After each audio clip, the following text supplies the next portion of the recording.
Alright guys, breakfast complete করলাম। এখন আজকে সারাদিনের রুটিন হচ্ছে আমার যে বাইক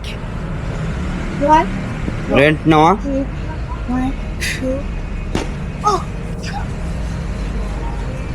বাইক নিয়ে সারাদিন ঘোরাঘুরি করা। তো এখন বাইক নিয়ে আমার ফার্স্ট গন্তব্যের দিকে ছুটে চলবো। Let's go. অলরাইট গাইস, রওনা হলাম গন্তব্যের উদ্দেশ্যে। এখন আমি যাব সিটির বাহিরে, অ্যারাউন্ড 28 কিলোমিটার দূরে পাতায়া সিটির বাহিরে গ্রাম্য পরিবেশে একটি প্লেস আছে যেটার নাম হচ্ছে এলিফ্যান্ট ভিলেজ। প্রচুর ট্যুরিস্ট ওই প্লেসটা ভিজিট করে, খুবই সুন্দর একটি জায়গা। দ্যাটস ওয়াই আমি যাচ্ছি। আই হোপ আপনাদের ভালো লাগবে। গাইস, সকাল সকাল ঘুম থেকে উঠে রওনা হয়েছিলাম এলিফ্যান্ট ভিলেজের উদ্দেশ্যে, কিন্তু যাওয়ার পথেই এই বিচটা অনেকবার পড়েছে কিন্তু আমি নামিনি। চমশিন বিচ, এটা আমার হোটেল থেকে 2 কিলোমিটার দূরেই। তাই চিন্তা করলাম যেহেতু যাচ্ছি পুরা দিনের ট্রিপে, আজকে সারাদিন ওই দিকে চলে যাবে। এত সুন্দর ও সুবিশাল বিচ, সকালবেলার এই সুন্দর ওয়েদার আর এত স্মুথ হাওয়াটা, ফিলটাই অন্যরকম। মানে লোভ সামলাইতে পারলাম না, তাই যাওয়ার পথে একটু দাঁড়ালাম এই সুন্দর মধুময় প্রাকৃতির হাওয়া গায়ে লাগানোর জন্য। সকাল সকাল ঘুম থেকে উঠে এরকম সুন্দর একটা পরিবেশে চলে আসছি। জুমশিয়ান বিচ আমার হোটেল থেকে 2 কিলোমিটার দূরেই ছিল। সো স্বল্প সময়ের ভিতরে এরকম একটা সুন্দর পরিবেশে চলে আসছি। সকাল সকাল ঘুম থেকে উঠে সমুদ্রের মাঝে দাঁড়িয়ে থাকার ফিলই অন্যরকম।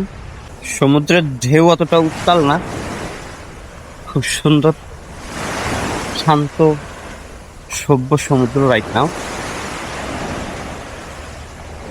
আমার ভিজাই দিস না তাইলে লা।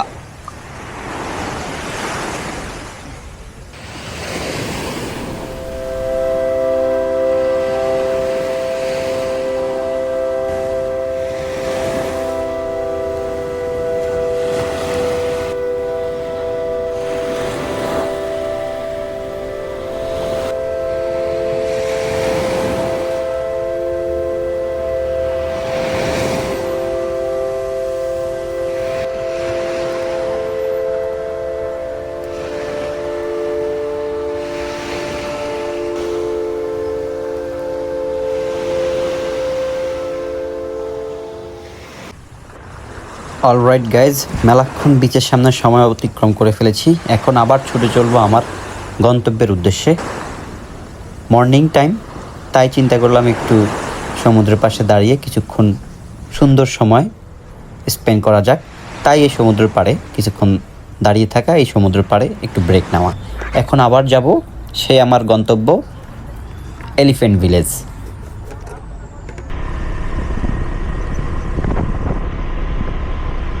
গাইজ, রাইট নাও আমি হাইওয়েতে আছি। স্কুটারের স্পিড 60-এর উপরে যখন গেছে, আমার ফোনটা টুস করে পড়ে গেছে। ভাগ্য ভালো আমার ফোনটা ভাঙে নেই, জাস্ট গ্লাস প্রোটেক্টর ভেঙে গেছে। একটা গাড়ির নিচে পড়তে পড়তে মোবাইলটা বেঁচে গেছে। আমি রাস্তা চিনি না, ম্যাপ দেখে যাচ্ছি। এমন চিপা চাপা দিয়ে নিয়ে যাচ্ছে, মনে হয় যেন গ্রামে চলে আসছি। পরিবেশটাই এমন চারপাশে, যদিও আমি একটু সিটির বাইরে যাচ্ছি, গ্রাম্য সাইডে যাচ্ছি। আমার কাছে লাগতেছে রাইট নাও আমি রামপুরা দিয়ে কাশপুরের যে রোডটা, ওই রোডে আছি এমনটা লাগতেছে আমার। ওই রোড আর এই রোড সেমই দেখতে। আমি গ্রামের বাড়িতে ওই রোড দিয়েই বেশি যাওয়া আসা করি, তো আমার কাছে মনে হইতেছে আমি গ্রামের বাড়িতে যাচ্ছি।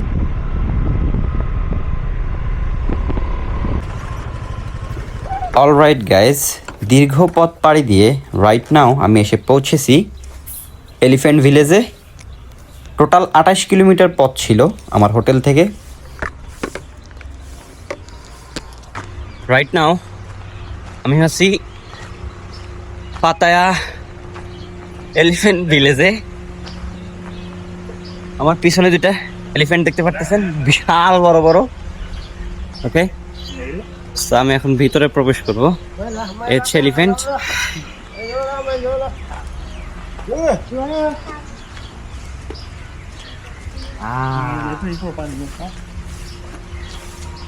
আর কত বড় বড় দেখতে পায়ের তলে পড়লে হাই কি এদিন কত খাওন পাই গই আগে না গোপাল বারে পেট বড় This way?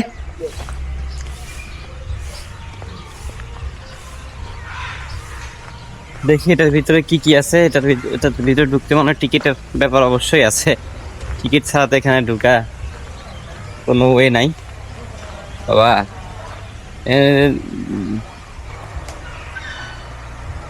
কি পাখি জানি,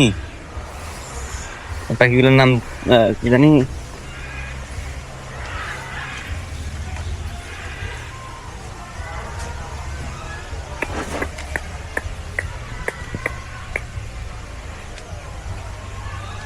সামনেই টিকিট কাউন্টার, চলেন আগে দেখি টিকিট কত করে, এন্ট্রি টিকিট কত এবং কি কি কি অ্যাক্টিভিটিস ইনসাইডে আছে সব কিছু চেক করা যাক। পাতায়া এলিফ্যান্ট ভিলেজ ভিতরে প্রবেশ করব। টিকিটের প্রাইস কত আপনাদেরকে জানাবো।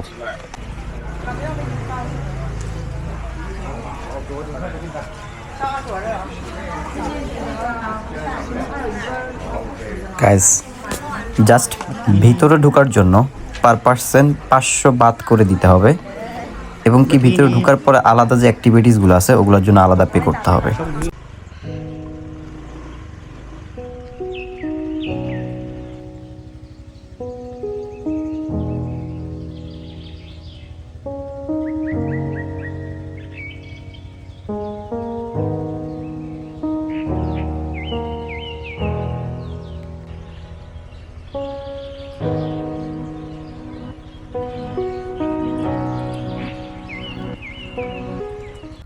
গাইজ যেহেতু এলিফ্যান্ট ভিলেজে আসছি, সো আমি একটু দেখার চেষ্টা করলাম রাউন্ডটা দিয়ে। ওই যে সামনে হচ্ছে ওদের টিকিট কাউন্টার, টিকিট কাটার আগে রাউন্ডটা দিয়ে দেখলাম যে আসলে মূলত তারা কিভাবে জিনিসটা তৈরি করছে, মানে ভিতরে মূলত আমার জন্য আসলে আমি কি দেখতে পারবো। ছবিতে তো বিভিন্ন রকমের ছবি তুলে রাখছে, তো যতটুকু বুঝলাম একটা বর্ডার এরিয়া দেওয়াল করে দেওয়া, যেটার ভিতরে হচ্ছে গিয়ে হাতিগুলার নিয়ে একটু মানুষ হাঁটাচলা করতেছে। এমন না যে হাতি নিয়ে আমরা হাতির উপরে চড়ে জঙ্গলের ভিতরে যাব, এমন না। আমি ভাবছিলাম এমন কিছু না।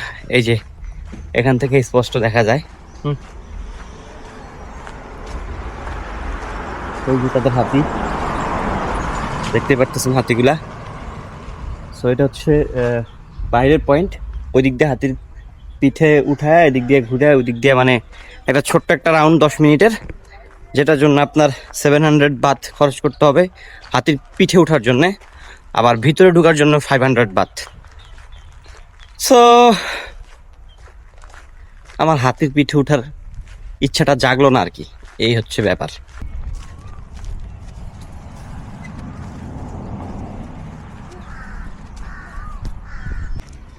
অলরাইট গাইজ, এতক্ষণ আমরা ছিলাম পাতায়া এলিফ্যান্ট ভিলেজে। এখন আমি এই স্থান থেকে যাব হচ্ছে গিয়ে পাতায়া ফ্লোটিং মার্কেটে, যেটা পানিরূপে ভাসমান একটি মার্কেট। সো বেলা 11টা বাজতেছে, ওই প্লেসে যাওয়া যাক। স্কুটারে ওঠার আগে ম্যাপটা লাগিয়ে নিই, কারণ এখানে ম্যাপ ছাড়া আমি পুরাই অচল, রাস্তাঘাট কিছুই চিনি না।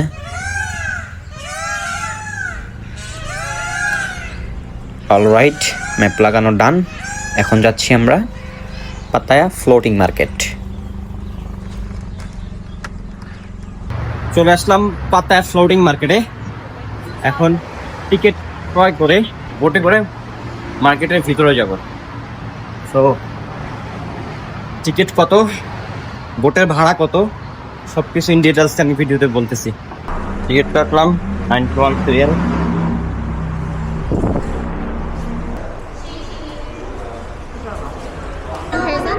Just entry or you want sit on the boat too? Entry, one boat. Entry and the boat is 800 baht. One person. Okay, 800. 800. And sharing 400. No, this is all. This is about. Oh. Boat and entry, Yeah, 800 baht. 800 baht. Just moving. 可是上面很热哦。So this is the ticket. This one for entry. This one for boat. This one for dessert. This one get on board. And then finish boat, you get photo. Everything included. Included. You print photo. Yeah. And this one? This show. Show. Sticker, put it on shirt. Here? Yeah. Okay. You go left side for entry.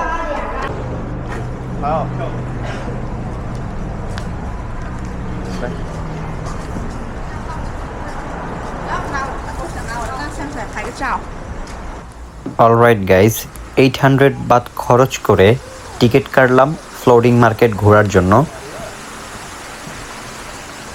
এখানে মূলত আমি একটা নৌকায় উঠবো, সেই নৌকা দিয়ে পানির উপরে ভাসমান এই পুরো মার্কেটটা ঘুরে বেড়াবো। খুবই সুন্দর একটা এরিয়া, যে কারোই ভালো লাগবে।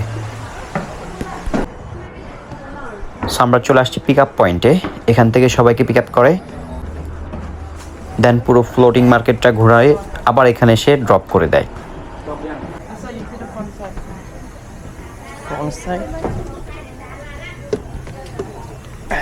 গাইজ অ্যাকচুয়ালি এই ফ্লোটিং মার্কেটটা ঘুরে বেড়ানোর অনেক দিনের শখ ছিল। সো ফাইনালি আমি নৌকায় চেপে বসলাম। আমরা ফ্লোটিং মার্কেটে আছি, নৌকায় চড়ে মার্কেটটা পুরো ঘুরে দেখবো। Let's go.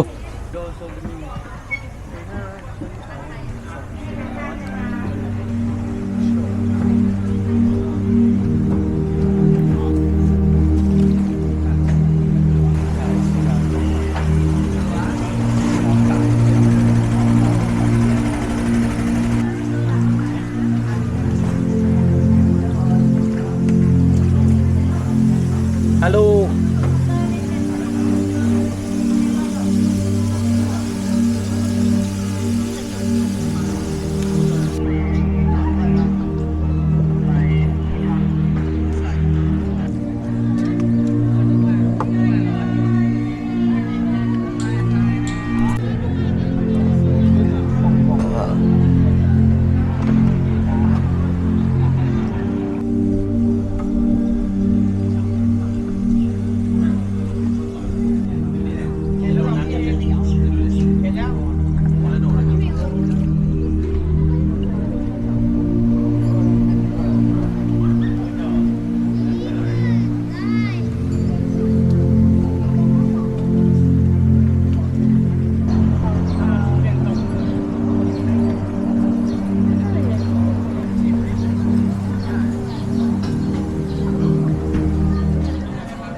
কিছু একটা খাবার জিনিস দিছে, এটা একটু টেস্ট করা যাক এটা কি দিছে মূলত।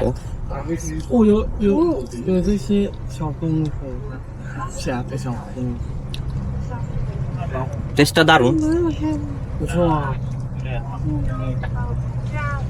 可以。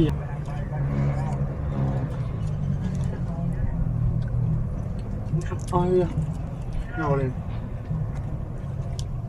খাবারটা কি আই হ্যাভ নো আইডিয়া, নাম কি সেটাও আমি জানি না, কিন্তু আমার তো খাইতে ভালোই লাগতেছে।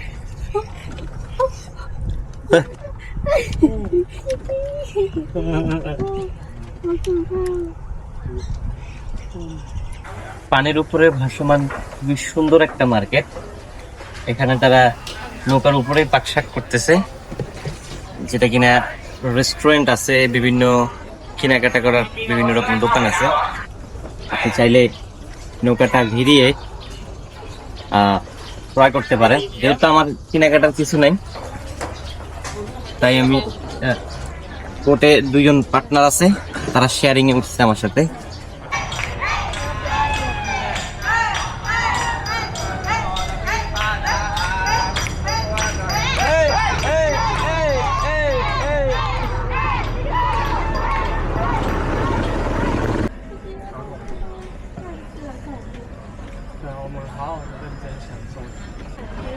এই ফ্লোটিং মার্কেটে ঢুকে, ফ্লোটিং মার্কেটের এই যে বোটটাতে উঠলাম, বোটে ওঠার খরচ আর এন্ট্রি টিকিট খরচ সব মিলে টোটাল 800 বাত, বাংলা টাকায় অ্যারাউন্ড 3150 টাকার মতো খরচ করলাম এরকম একটা পরিবেশ উপভোগ করার জন্য।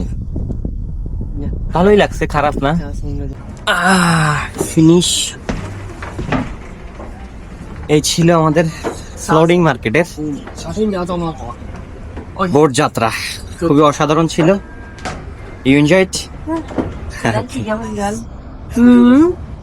এখন একটু মার্কেটটা ঘুরে দেখা যাক কি কি পাওয়া যায় এখানে।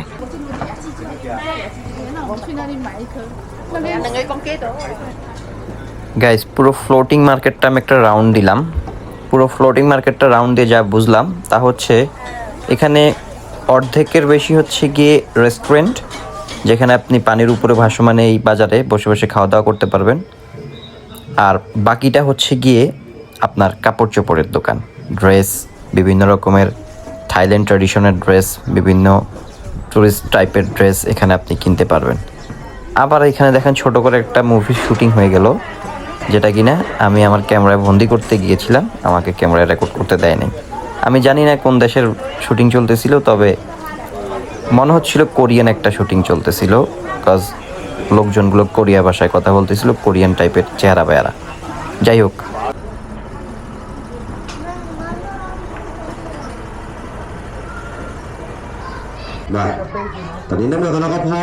গাইস, ফ্লোটিং মার্কেটে আসছেন কিন্তু আপনি ফ্লোটিং বক্সিং দেখবেন না, তা কি কখনো হয়? মানে লাইফে প্রথম এরকম বক্সিং দেখলাম।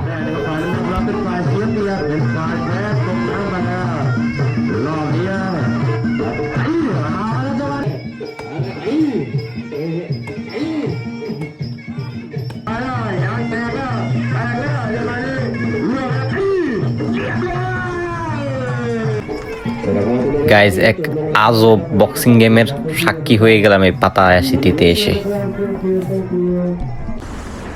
অলরাইট গাইজ, এতক্ষণ আমি ছিলাম ফ্লোটিং মার্কেট পাতায়াতে। এখন আমি এখান থেকে বের হয়ে চলে যাব একটা ফিশিং স্পটে। অনেকগুলো ফিশিং স্পট আছে, এখন কোনটাতে আমি ফিশিং করব এটা আইডেন্টিফাই করার জন্য সবগুলো প্লেসে আমি ভিজিট করব। যেহেতু এখন বিকাল হয়ে গেছে, সারাদিন অনেক ঘোরাঘুরি হয়েছে, অনেকগুলো প্লেসে গেছি, মেলা এনজয় করেছি। এখন একটু নিরিবিলি গিয়ে সমুদ্রের পাশে বা যেখানে গেলে আমি মাছ ধরতে পারবো ওইরকম একটা প্লেস সিলেক্ট করে আজকে দিনের বাকি অংশটুকু আমি ফিশিং করব। সো আমি চলে আসলাম ফার্স্ট প্লেসে। এটা ফ্লোটিং মার্কেট থেকে মোটামুটি 5-7 কিলোমিটার দূরে সমুদ্রের পাড়ে। এটা একটা ফিশিং এরিয়া, যাদের যাদের ফিশিং হ্যাবিট আছে তারা এখানে এসে ফিশিং করে। দেখতেই পারতেছেন মানুষ গাড়ি নিয়ে আসছে ফিশিং করার জন্য। এই যে একজন ফিশিং করতেছে।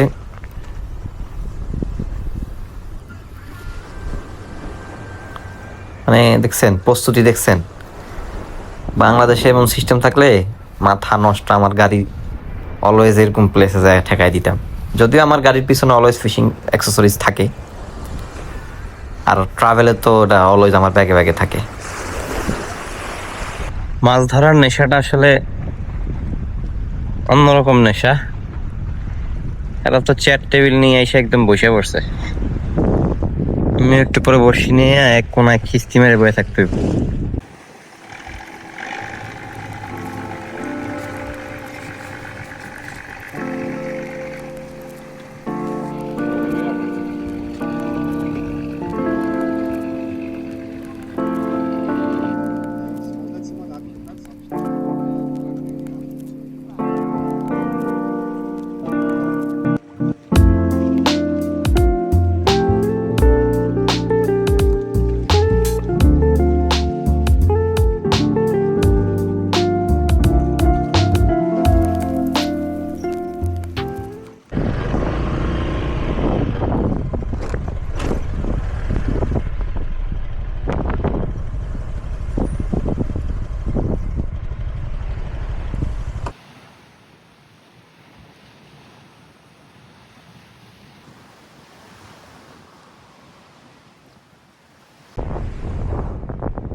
অপরূপ এক সুন্দর প্রাকৃতির মাঝে দাঁড়িয়ে আছি আমার স্কুটার নিয়ে। কিনি দারুণ পরিবেশ, স্কুটারে বসে বসে এনজয় করতেছি। গাইজ মূলত যে এই প্লেসটিতে ফিশিং করার জন্য আসছিলাম, এই প্লেসে মাছ একেবারেই ছোট ছোট, অনেক ছোট ছোট মাছ মানুষ পাচ্ছিল। তাই আমি চিন্তা করলাম এই প্লেসে মাছ ধরা যাবে না, কজ আমার আজকের টার্গেট হচ্ছে বিশাল বড় এক মাছ ধরার। তাই আমি অন্য একটা প্লেসে যাচ্ছি। অলরাইট গাইজ, চলে আসছি আমার গন্তব্যস্থানে। এখানে আমি ফিশিংটা স্টার্ট করব, আর এখানে অনেক বড় বড় মাছ আছে।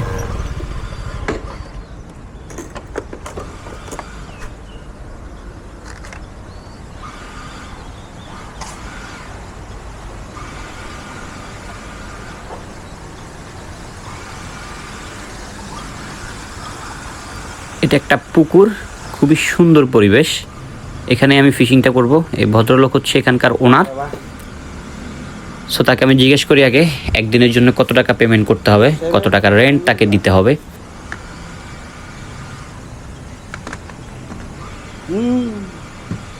Hai là cơm rồi bác. Ok. How many hour? 700. One day? One. One day? One. One set. One set, one day. Yeah. Big fish? Big sweet. Alright guys, এখন যে প্লেসটাতে আছি এটা হচ্ছে একটা ফিশিং এরিয়া। এখানে বিভিন্ন ফরেনাররা ফিশিং করতে আসে। এরিয়াটা রেন্ট দেওয়া হয়। সো আমি আফটারনুনে এখানে আসবো ফিশিং করতে। আজকের বিকালটা আমি এখানে এনজয় করব। সো মানে ফিশিংয়ের ব্যাপারটাই অন্যরকম। এটা মানে মনে পড়লেই কেমন যেন কুরকুরানি উঠে যায় আমার। সো আজকের চ্যালেঞ্জ হচ্ছে বিকালে এসে সবচেয়ে বড় মাছটাই ধরা এই প্লেসে। জাস্ট এসে প্লেসটা দেখে গেলাম যে না প্লেসটা সলিড কিনা। প্লেসটা সলিড আছে, জাস্ট বিকালে এসে ফিশিং করতে হবে। গাইজ আমি পারি না উইরা উইরা হোটেলে চলে যাই। মানে ফিশিং পার্কটা আমার এত পছন্দ হয়েছে, আর এত বড় বড় মাছ ওইখানে আমি দেখে জাস্ট পাগল হয়ে গেছি। কখন আমি হোটেলে গিয়ে ফ্রেশ হয়ে আমি আমার ফিশিং সেট আপ নিয়ে এই পার্কে আবার ব্যাক করব, মানে মাথা পুরা নষ্ট হয়ে আছে গাইজ। অলরাইট গাইজ, রুমে চলে আসছি। এটা হচ্ছে আমার রুম। এখন একটু ফ্রেশ হব, গোসল করব, দেন ফিশিং সেট আপ নিয়ে পার্কে। রুমটাও দেখা হয়ে গেল আপনাদের। সুন্দর একটা রুম বুক দিছি, মারাত্মক রুম।